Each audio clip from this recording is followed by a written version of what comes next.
Bonjour à tous, bienvenue dans ce nouveau Radio Survie. Alors vous l'avez vu dans le titre, on va parler de comment devenir survivaliste. Juste avant, j'ai deux petites choses à vous dire. Premièrement, la fin de semaine prochaine, le 19, dimanche 19, je serai invité sur la chaîne de la Vilaine Mémère pour un live où on va aborder justement la préparation, c'est-à-dire comment se préparer, comment devenir survivaliste, comment se préparer en 2022. Donc le sujet va être intéressant, je me suis dit que ça serait bien de faire un petit radio survie pour mettre un peu à plat le point de départ de la discussion, puis qui pourra servir de référence peut-être pendant le live, sait-on jamais.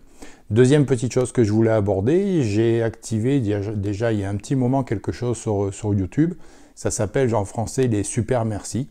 Donc je ne sais pas trop comment ça fonctionne, mais si vous cliquez là-dessus, je crois que vous pouvez donner quelque chose si vous êtes intéressé à la chaîne. Donc c'est une nouvelle option, elle est là. Si vous voulez vous en servir, il n'y a pas de problème, ne vous gênez pas. Donc le sujet du jour, c'est comme vous l'avez vu, comment devenir survivaliste. Alors je vois deux options. La première des options qui permet de devenir survivaliste en à peu près une dizaine de minutes, c'est d'ouvrir votre téléphone, d'aller faire un tour sur Amazon ou ailleurs, si vous avez d'autres adresses, de se demander, faire une recherche pour avoir un kit d'essai, pour avoir un kit d'évacuation et avoir aussi peut-être des stocks de nourriture. Et vous allez pouvoir trouver des kits tout prêts, tout fait déjà, où vous aurez juste à cliquer à ajouter dans le panier, vous ferez votre paiement et 10 minutes montre en main, vous aurez acquis le nécessaire pour devenir survivaliste. Une journée plus tard, vous allez recevoir, ou plus si vous n'êtes pas dans les chanceux qui reçoivent au bout d'une journée, vous allez recevoir votre matériel. Donc à ce moment-là, c'est pas compliqué, vous le prenez, vous le stockez dans un placard, si possible au grenier ou au sous-sol, de manière à ce qu'il ne vous encombre pas. Ne vous embêtez pas à déballer le matériel, ça ne sert à rien, il doit sûrement y avoir des docs avec qui vous expliqueront comment utiliser tout ça en cas de problème. Et voilà, vous pouvez dire que vous êtes devenu survivaliste, dossier plié, on passe à autre chose. Deuxième option, qui est beaucoup moins marrante, qui demande beaucoup plus d'efforts, elle consiste à passer d'abord par l'évaluation des risques que vous cherchez à couvrir. Alors pour ça, je vous renvoie toujours vers la pyramide des risques.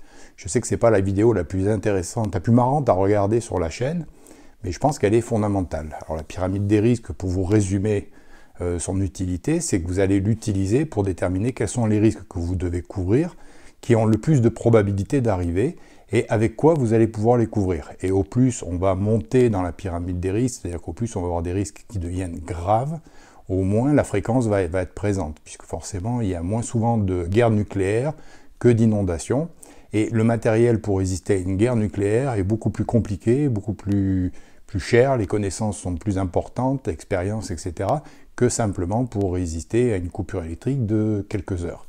Donc cette pyramide des risques va vous permettre, vous, de déterminer dans votre situation quels sont les risques réels que vous risquez de rencontrer, qui ne sont pas forcément les mêmes que moi ou que celles du voisin ou de quelqu'un d'autre de votre famille ou de vos amis.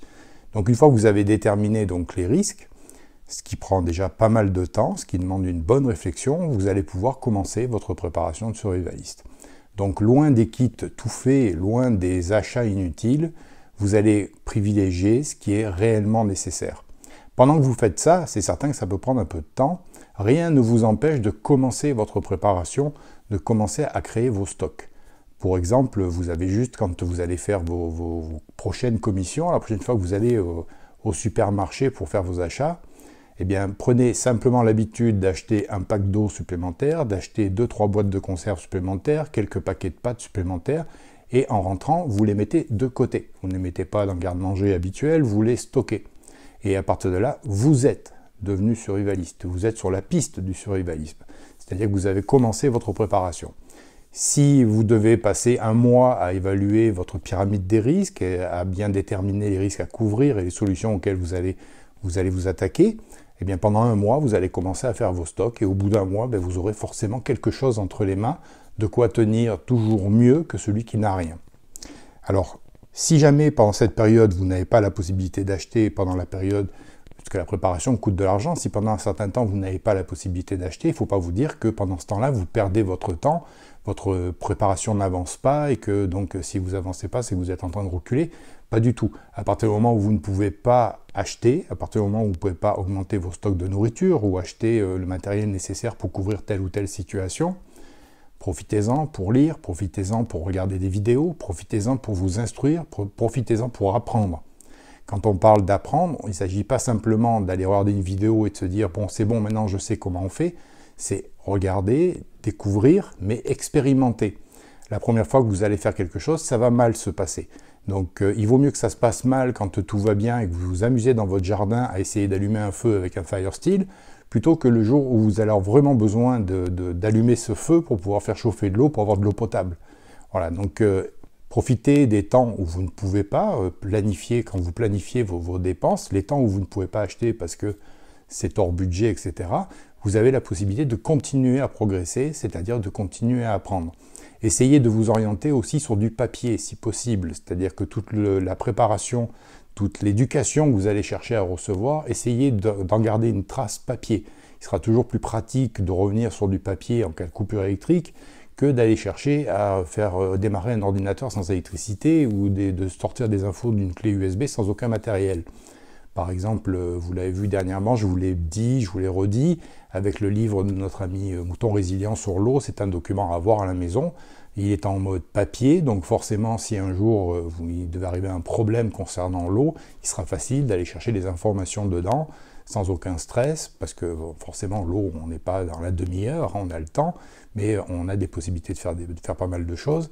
Tout du moins, avec le papier, vous allez pouvoir retrouver cette information. Donc démarrer sa préparation, on pourrait résumer que la première des choses, ce n'est pas de se précipiter pour aller acheter des kits tout faits ou du matériel qui ne nous servira strictement à rien, dont vous ignorez absolument tout et qui ne sera absolument pas adapté à votre besoin et à votre situation. Non, commencez votre préparation, ça commence déjà par réfléchir vraiment sérieusement sur les dangers que vous devez couvrir, qui sont spécifiques à votre situation. Ensuite, d'établir un plan d'évolution où vous allez dire, vous allez décider quels sont les achats que vous allez faire, les postes que vous allez couvrir dans un premier temps, et puis faire développer, donc vous allez développer cette préparation jusqu'à arriver à couvrir le niveau qui vous satisfait. Pendant ce temps-là, tous les moments où le budget ne vous permet pas de faire des acquisitions, profitez-en pour apprendre de l'expérience, pour apprendre des choses, et puis pour développer votre expertise. C'est pas plus compliqué que ça, c'est tout ce que je voulais dire. Ça fait une entrée en matière pour le live de dimanche prochain. Donc soyez nombreux sur la chaîne, venez nous voir. Ça devrait être intéressant. Je pense que Pascal Breaking Normality devrait être avec nous. Et puis voilà, une live qui devrait avoir lieu. Vous verrez pour l'heure, ça devrait être, je pense, 16h ou 17h à valider sur la chaîne de la Vilaine Mémère. Et puis quand vous passez sur sa chaîne, vous en profitez pour vous abonner.